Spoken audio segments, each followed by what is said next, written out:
So how would we be able to earn wealth and sustenance and at the same time ensure that it's coming with the blessings of the Almighty?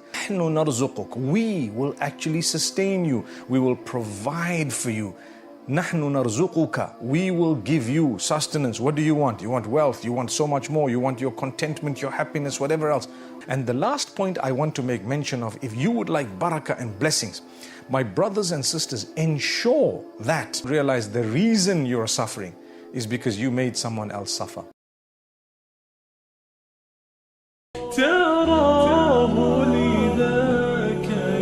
Assalamu alaikum. My brothers and sisters, everyone wants to know how much money someone else has or others have. People get so interested to know how others are making their money, why do they have so much, and so on. If they do have, mostly people think others have more money than they actually have. But anyway, what is of greater interest is people want the money for themselves. Now, what is all this about money? Allah Almighty says that certain things have been beautified for man as a test. So money is one of them, wealth, where no matter how much humankind has, humankind would always want to have more. But do you know what we're taught? There is no point in having wealth that comes without blessing. Wealth that is a punishment from the Almighty.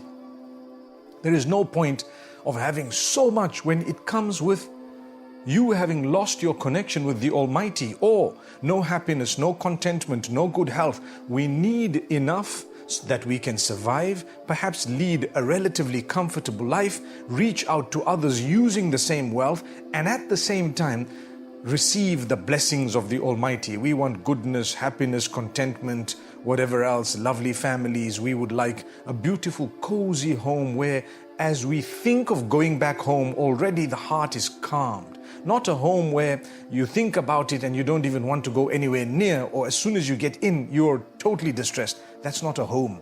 That is perhaps a punishment from Allah. Perhaps it is the snatching away of blessings, to say the least. We need to do something about it to earn the blessings. So how would we be able to earn wealth and sustenance and at the same time ensure that it's coming with the blessings of the Almighty? Well, here goes.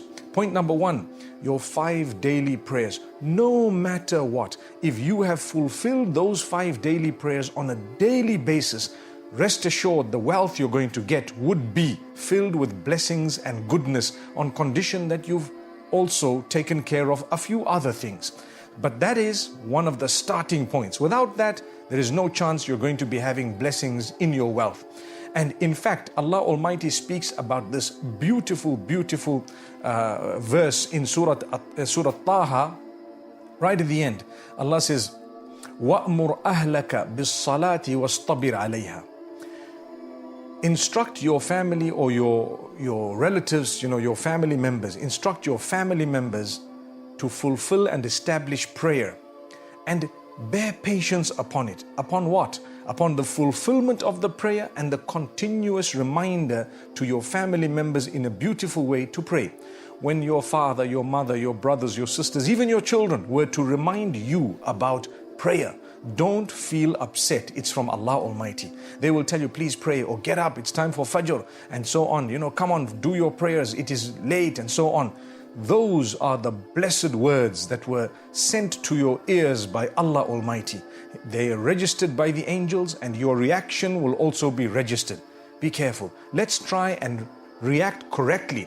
It's like when the caller calls to prayer. He says, Hayya ala salah, Hayya ala falah. Allah has instructed him through the blessed lips of Muhammad, peace be upon him, to call out to people to say, come to prayer, come to success. Those two come hand in hand. Come to prayer, come to success. It's repeated how many times a day? We have 5 prayers, right? For each prayer, it is repeated 4 times. So 4 times you hear come to prayer, and 4 times you hear come to success. Now my brothers, my sisters, multiply that by 5. 20 times a day you're being told, come to prayer, come to success. You've heard it. If you've heard it, your reaction is also recorded. Subhanallah. Now, if you were to pray, look what Allah says, وَاسْطَبِرْ عَلَيْهَا. Be patient upon the prayer. persevere, continue, make sure. It's not easy to get up in the morning to make. There will come a time once you do it for a while that you're just awake at the time. You feel like praying. Go and cry to the Almighty. Wash yourself and fall prostrate for Allah Almighty. When you're reminded to pray, don't be lazy, don't be upset, because that is true success. Here, Surah Taha, Allah Almighty says, La nas'aluka rizqa. We are not asking you to sustain us or for sustenance. We're not asking you sustenance. Nahnu narzuquk. We will actually sustain you. We will provide for you. Nahnu narzuquka. We will give you sustenance. What do you want? You want wealth. You want so much more. You want your contentment, your happiness, whatever else. We will give it to you. As a result of what? As a result of you bearing patience upon prayer and instructing your family to pray. So when you tell each other to pray, by virtue of that beautiful instruction, you will already be achieving blessings in sustenance. That is amazing. That is amazing. And if you don't remind each other to pray and you're living in the same house, don't expect further blessings from Allah Almighty. Subhanallah. Even though He does give us, sometimes it's not a blessing. People get wealth as a source of their ultimate downfall. That has happened to so many in the past. The Quran's given examples of that. So we need to be careful. My brothers, my sisters. That is point number one, prayer 5 times a day. The second thing you need if you would like to achieve lots in terms of sustenance and blessings and lots of contentment and goodness and happiness and even multiplication in wealth, you must ensure that you seek the forgiveness of Allah on a daily basis. In Surah Nuh, He tells his people, the Prophet Noah, may peace be upon him, Istaghfiru rabbakum innahu kana ghaffara. Seek the forgiveness of your Lord. Indeed, He is most forgiving, oft forgiving. Yursilis sama'a alaykum midrara. He will send beneficial rain from the heavens, meaning from the skies, upon you, beneficial rain. وَيُمْدِدْكُمْ بِأَمْوَالٍ وَبَنِينَ. He will grant you, subhanallah, lots of wealth as a result of what? Seeking forgiveness. Getting onto the same page as He who made you. So seeking forgiveness, He will grant you lots of wealth and lots of children, offspring, blessings. Blessings in your family, blessings in your wealth. By doing what? By seeking the forgiveness of the Almighty. So you have your prayer and you have the instruction of the prayer to one another. And then you have seeking the forgiveness of Allah Almighty and ensuring that you mend your ways and habits. What's the point of seeking forgiveness when you haven't really regretted the thing you've done, or you haven't prayed, or you're not interested in doing the right thing? But if you seek forgiveness correctly, often on a daily basis, for the sins you know you committed, for those you don't know you committed, for those you don't even realize you committed sometimes, those are minor sins. But the major ones as well, we ask Allah's forgiveness individually from the sins and collectively as well. May Allah Almighty grant us goodness and forgiveness. And the last point I want to make mention of, if you would like barakah and blessings, my brothers and sisters, ensure that your character and conduct is amazing. Don't hurt a soul. Do not slander someone. Do not accuse them. Do not abuse them. Do not backbite about them. Do not hurt them in a way that, subhanallah, it comes back to you with evil, because that's called huququl ibad, the rights of fellow humans. And Allah is very quick to retaliate against someone who has hurt people who are close to Him, subhanallah. So you'd rather stay away. Make sure you treat people with respect. Make sure you utter good words. Make sure you stay away from backbiting. Backbiting is to say bad things behind your brother or sister that are true, that if they heard them, they would feel offended. Subhanallah. Have you ever realized that? If it was not true, it's called buhtan. It's a slander. That's even worse.